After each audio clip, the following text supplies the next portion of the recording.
Este es un material del Hospital Local de San Martín de los Llanos, en el cual se busca realizar de forma más práctica y rápida la inducción y reinducción de algunos temas que son de competencia para los profesionales que laboran en el hospital. La sesión de hoy va a tratar sobre la estrategia de sala cera, presentación realizada por el profesional Carlos Andrés Benito Serrano, encargado del área de gestión del riesgo en salud.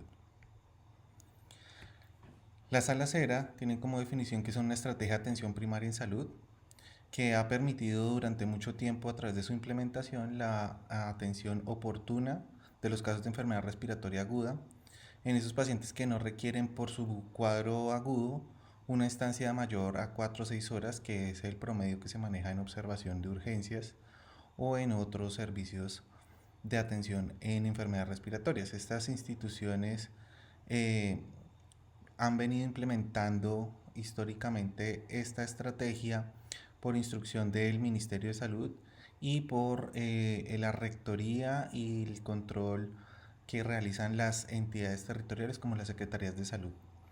Actualmente el Hospital Local de San Martín cuenta con una sala ERA, la cual ha venido funcionando en los últimos 4 años cerca al servicio de urgencias. En pantalla ustedes pueden ver la sala ERA, que tiene 2 habitaciones para el manejo de los pacientes y manejar 2 casos si se requiriese en el mismo espacio, pero con separación. Igualmente esta sala está adaptada con material para la infancia, una mesa para niños con sillas y a cargo del equipo asistencial se debe facilitar este espacio para que los niños sientan más comodidad. Está de acuerdo a lo que establece el lineamiento. El propósito de la sala cera es disminuir la morbilidad y la mortalidad por enfermedades respiratorias agudas, entendiendo que estos casos de mortalidad se pueden dar más que todo en menores de 5 años y en adultos mayores. La morbilidad y la mortalidad por enfermedad respiratoria aguda, teniendo un manejo adecuado y temprano, puede disminuir esa morbilidad y esa mortalidad. Esto incluye facilitarle el diagnóstico, la clasificación de la severidad y la identificación de algunos factores de riesgo que permitiría racionalizar los recursos y brindar una atención integral a las personas antes de llegar a una hospitalización, antes de hacer uso del nivel de hospitalización o mayor complejidad, la aplicación y la toma de diferentes paraclínicos, el uso de antibióticos y medidas de higiene bronquial. De acuerdo con la resolución 3100 del 2019, las salas ERA a nivel institucional pueden hacer parte de ya sea consulta externa o de urgencias.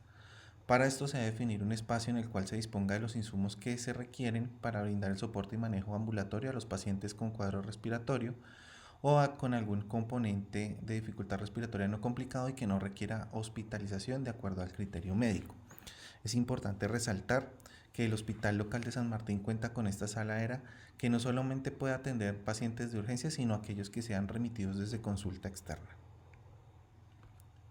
La atención en sala ERA puede estar organizada para niños o adultos mayores, como les refería anteriormente, con diferentes tipos de enfermedades respiratorias, principalmente asociadas a cuadros broncoobstructivos agudos o infecciones respiratorias agudas, incluyendo la atención de agudizaciones de cuadros recurrentes o crónicos, como son los de asma. Esta estrategia puede ser implementada de forma permanente o temporal, de acuerdo con el volumen de consulta de enfermedad respiratoria aguda que se presente y o la gestión del riesgo que se establezca. Es importante resaltar que desde la declaración de pandemia en 2020 por el virus nuevo COVID-19, la sala ERA se tuvo que sacar del área de urgencias y se estuvo manejando en carpas al exterior de la institución, de forma tal que permitiera hacer el aislamiento de los pacientes sintomáticos y poder hacer la captación de los pacientes con COVID-19.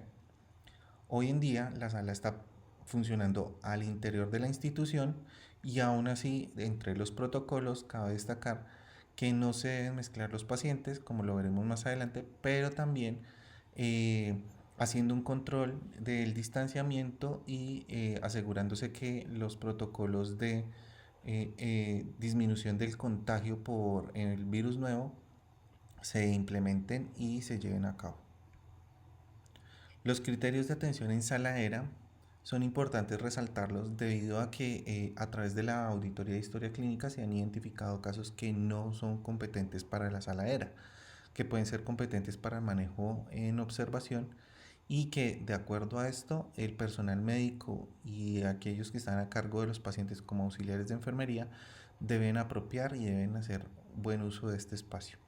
Una vez se ingresa a la institución, sea por urgencia o por consulta externa, se debe realizar valoración médica en la cual se realizará una historia clínica completa. Se debe clasificar la severidad del caso y se deben verificar los criterios de ingreso a sala ERA. En niños que cumplan con criterio de caso sospechoso confirmado por COVID, se requiere extremar las medidas de protección y aislamiento para ellos y para sus familiares o el acompañante, de acuerdo con las indicaciones de manejo de pacientes y de seguridad vigentes para el país. Estos criterios de severidad están establecidos en dos escalas. La primera es la escala Wesley, la cual el ministerio exige que se aplique inmediatamente ya con la activación de los planes de contingencia y de alerta amarilla para la evaluación de la severidad. Aquí nos hablan en esta gráfica de verificar el indicador de gravedad para el estribo respiratorio con calificaciones de 0 a 3 puntos dependiendo de la respuesta. Si presenta estribo respiratorio en reposo audible con fonendoscopio, se debe tener una calificación de 1. En reposo audible sin fonendoscopio debe tener una calificación de 2. El indicador de gravedad en tirajes, si tiene ausente 0, pero si llega a tener grave 3. Indicador de gravedad para la ventilación o entrada de aire, si está muy disminuida, la calificación debe ser 2. Si está disminuida con respecto a los valores normales, debe ser 1 y si está normal 0. Indicador de gravedad si presenta cianosis, si está ausente o si la presenta en reposo, tiene una calificación de 5. Indicador de gravedad según el nivel de conciencia, si está normal 0 o alterada 5. Y la interpretación es que la severidad puede ser leve cuando tiene un puntaje menor a 3, moderado de 3 a 7 o grave mayor que 7. En caso de que se encuentre un caso con diagnóstico presuntivo o posible bronquiolitis, su evaluación de severidad será con la escala Wood. Esta escala establece un parámetro para las sibilancias, los músculos accesorios, la frecuencia respiratoria menor a 6 meses, frecuencia respiratoria mayor de 6 meses, frecuencia cardíaca, entrada de aire y cianosis. La interpretación da a que si saca un puntaje de 0 a 4 es leve, 5 a 8 es moderada y mayor a 9 es grave. Es importante establecer estos criterios y empezarlos a aplicar en la historia clínica. Los criterios de atención en sala ERA, en resumen, de acuerdo a lo establecido por el Ministerio de Salud y Protección Social, son tener una edad mayor de 2 meses, no pueden atenderse niños menores de 2 meses, esto por control del nivel de complejidad para atender esta edad. Presentar una dificultad respiratoria de leve intensidad que requiera suministro de oxígeno a menos de 1 litro por minuto por cánula nasal para lograr saturación de oxígeno adecuada para la altitud en la que estamos. Clasificación de severidad leve o moderada según la escala de Wesley o Wood-Downs. No presentar ningún signo de gravedad ni de peligro. Ejemplo, si el paciente vomita todo, no come nada o tiene alguna alteración de la conciencia o convulsiona, no puede ser atendido en sala ERA. Debe hacerse la observación en urgencias pediátricas y posteriormente su manejo hospitalización. No tener factores de riesgo que le generen de por sí una connotación de gravedad a cualquier episodio de dificultad para respirar, así le sea de leve intensidad, por ejemplo el bajo peso al nacer, la prematurez, la desnutrición, el esquema de vacunación incompleto u otros. Estar en capacidad de ingerir líquidos por vía oral sin necesidad de administración de líquidos intravenosos. Requerir, a juicio del médico, una atención por un periodo breve, máximo de 6 horas, para lograr respuesta satisfactoria y debe usarse una medicación convencional y continuar su tratamiento controlado.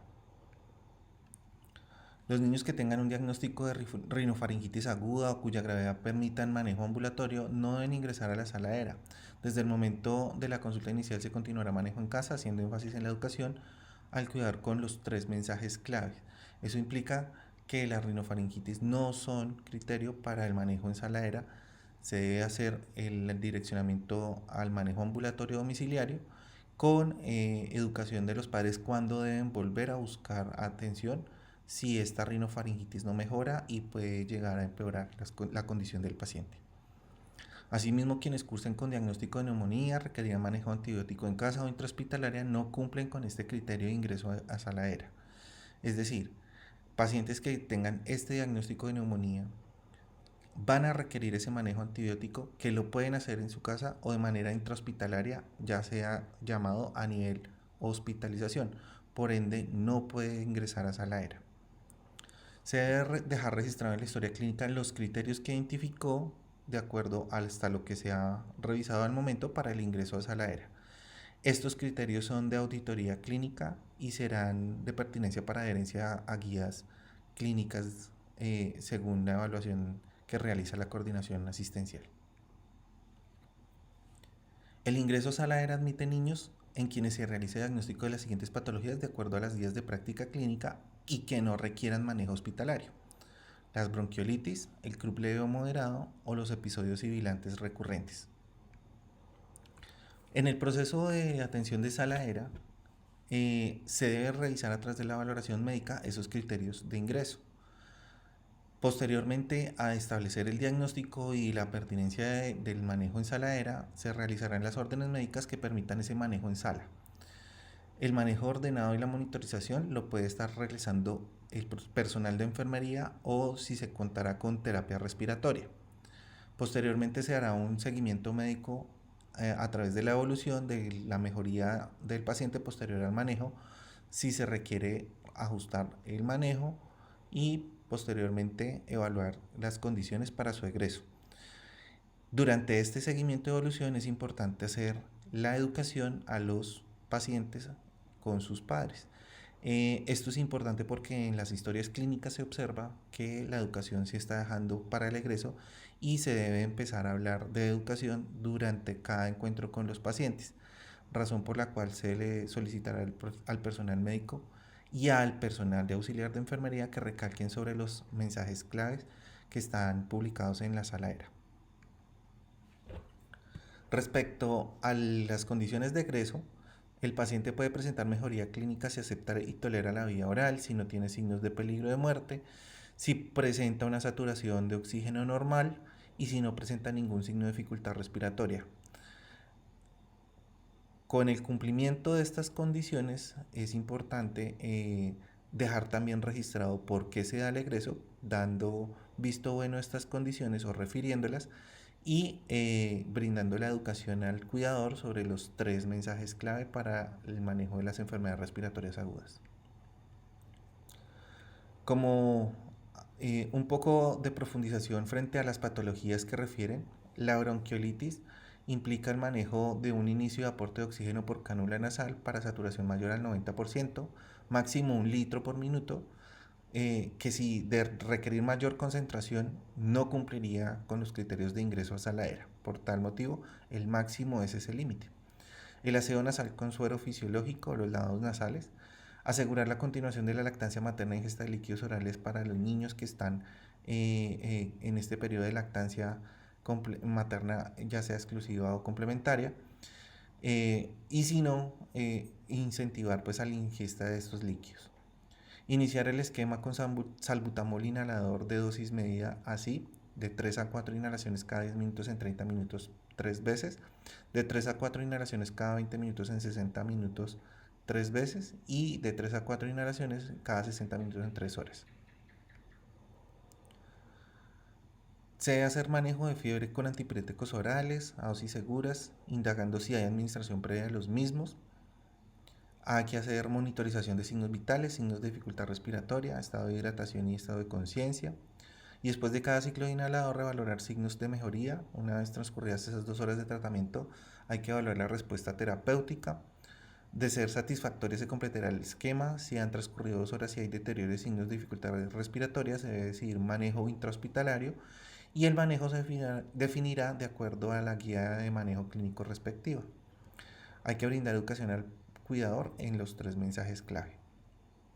Respecto al grupo leve o moderado, se debe iniciar el aporte de oxígeno por cánula nasal para saturación mayor al 90% de requerirse, administrar dexametasona única dosis de 0.6 miligramos por kilo intramuscular, nebulización con adrenalina única dosis de 0.25 a 0.5 miligramos por kilo, máximo 2.5 ampollas en niños menores de 2 años y máximo 5 ampollas en niños mayores de 2 años. Hacer manejo de fiebre con antipiréticos orales a dosis seguras, indagando si hay administración previa a este manejo. Hay que monitorizar los signos vitales, los signos de dificultad respiratoria, hidratación y estado de conciencia, y brindar la educación al cuidador con los 3 mensajes clave. Respecto al episodio sibilante recurrente, igualmente se recomienda iniciar aporte de oxígeno por cánula nasal para saturación mayor al 90%, máximo 1 litro por minuto. Aseo nasal con suero fisiológico y asegurar la continuación de la lactancia materna e ingesta de líquidos orales. Se manejará el esquema con salbutamol inhalador de dosis medida a 3 a 4 inhalaciones cada 20 minutos en 60 minutos, 3 a 4 inhalaciones cada 60 minutos en 3 horas. Administrar primera dosis de corticoide oral, prednisolona 1 miligramo por kilo por día, a la cual se le dará continuidad por 3 a 5 días. Manejo de fiebre en caso de presentarse con antipiréticos orales. Monitorización de signos vitales, de signos de dificultad respiratoria, estado de hidratación, estado de conciencia. Y después de cada ciclo inhalador, revalorar signos de mejoría. Si una vez transcurridas las 2 horas de tratamiento, evaluar respuesta terapéutica, de ser satisfactoria, se completará el esquema. Si transcurrieron las 2 horas y hay deterioro con signos de dificultad respiratoria, se debe hacer manejo intrahospitalario y se definirá pues de acuerdo a la guía de práctica clínica. Finalmente, hacer la educación al cuidador en los 3 mensajes clave. Como hemos revisado hasta el momento, todas las actividades implican el manejo de los 3 mensajes clave. Es importante que el personal médico los conozca, los revise. En el sistema de PROSOF siempre se ha dejado las recomendaciones, cada vez que se imprime historia clínica sale el folleto o plegable de los 3 mensajes claves, que son cómo evitar que el niño o la niña se enferme, cómo cuidar al niño o niña en casa y cuándo volver a consultar al médico, cuándo buscar ayuda. Es importante que durante la consulta de valoración inicial se brinde se dé la identificación de esos factores de riesgo, sean biológicos, psicosociales, que puedan haber llevado al niño o la niña a enfermarse. Posteriormente a esto, dejar en la historia clínica las recomendaciones, hacerlas conocer a los padres o a los cuidadores y asimismo exigirle al personal auxiliar de enfermería que recalque estos mensajes durante todo el contacto con los pacientes. A partir del año 2023, con base en los ajustes de estos lineamientos, también se ajustó la pieza gráfica que se va a cambiar en PROSOF, la cual es la que ustedes están viendo en pantalla, con un cambio de diseño establecido por el ministerio. Estas en el transcurso del mes de enero se estará haciendo inclusión en el sistema de PROSOF y ustedes podrán consultarlos, como también tener material de este en medio físico, el cual se podrá entregar a través del área de gestión de riesgo de salud a el profesional de enfermería del turno que esté en el servicio. Es importante resaltar e informar como profesionales médicos a los cuidadores que hay un seguimiento posterior al manejo en sala ERA. Ese seguimiento debe ser entre las 48 y 72 horas una vez que ha egresado el paciente, sea de forma telefónica o presencial, realizado por un auxiliar de enfermería que está definido por la coordinación asistencial. Actualmente se venía realizando por la auxiliar de referencia y contrarreferencia y en el momento se ha estado haciendo seguimiento por la misma persona en los momentos en que se ha concertado con ella. Sin embargo, es importante que los profesionales hagan la identificación de los números telefónicos de contacto que están registrados en la historia clínica, actualizarlos de ser necesario o confirmarlos y que queden en las evoluciones o en las notas de enfermería para que asimismo el seguimiento pueda hacerse por el auxiliar. El seguimiento buscará indagar por la evolución del niño o la niña y la presencia de signos de alarma. Se reforzarán medidas de prevención y ese resultado del seguimiento debe ser registrado en historia clínica a través de nota. Posteriormente, pues continuará con las atenciones definidas para su grupo de la ruta de promoción y mantenimiento de la salud, razón por la cual es importante que el profesional haga demanda inducida y deje en las órdenes la continuidad de la atención que requiera el menor o el adulto de acuerdo a su curso de vida en la ruta de promoción y mantenimiento de la salud. Este es un esquema que se les hará llegar a través de circular a los profesionales para que lo tengan presente el proceso establecido en el hospital para la atención en sala cera. Igualmente recalcarles, hay unas medidas de bioseguridad que con base en seguridad en salud en el trabajo es importante retomar.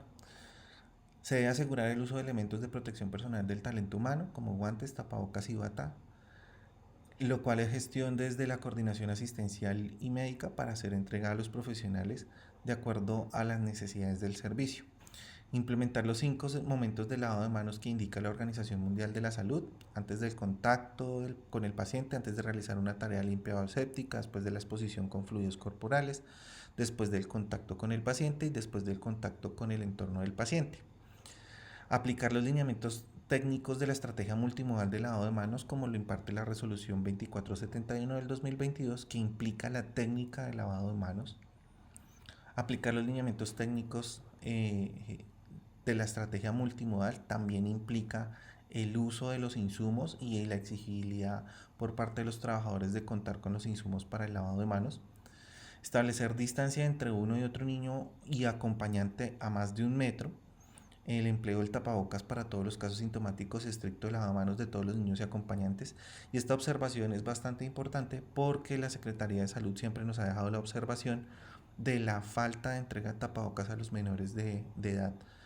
Entendemos que es complejo que los niños usen tapabocas desde cierta edad, pero es una necesidad que tenemos nosotros de dejar la recomendación del uso del tapabocas y explicarle al papá la importancia de que el niño aprenda a usarlo. Si se considera caso sospechoso de COVID, debe ser atendido de forma aislada, evitando que en el mismo espacio sea compartido por niños y familiares no sospechosos.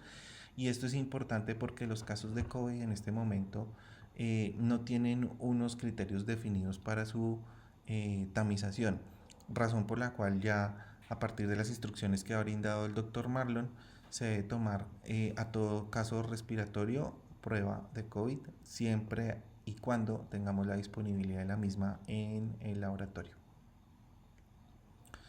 Se prefiere que el acompañante sea una persona que no sea un adulto mayor de 60 años, ni una persona con comorbilidades como diabetes, hipertensión arterial, enfermedades pulmonares crónicas, algún tipo de cáncer u otras cuando el paciente se sospecha con COVID-19. Terminado pues este abordaje, es un abordaje corto, los invito a que realicen la evaluación sobre la atención en sala ERA para que tengamos evidencia de que ustedes hicieron la revisión de este video, pero también de que tienen conciencia o están entendiendo el proceso que se maneja en el hospital. Muchas gracias, que tengan un buen día.